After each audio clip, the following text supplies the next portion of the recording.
Real Talk, Part 1. Di lahat ng sarap, tama. Masarap nga, pero tama ba? Minsan ginagawa natin ang isang bagay kasi ang sarap sa moment. Masarap ang lambing na hindi dapat. Masarap ang atensyon na hindi sayo. Masarap ang shortcut. Masarap ang bawal. Sa umpisa, parang okay lang. Walang ingay, walang gulo, walang nakakaalam.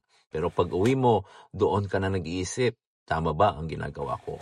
Bigat na ang dibdib, gulo ng isip, guilty na ang konsyensya, kasi ang totoo, hindi lahat na nagpapasaya sa laman, nagpapabuti sa buhay. Sabi sa Proverbs 14 verse 12, there's a way that seems right to a man, but at the end, it leads to death. May mga desisyon na tama sa pakiramdam, pero mali sa direksyon. Yung sarap na walang disiplina, kadalasan may kabayaran.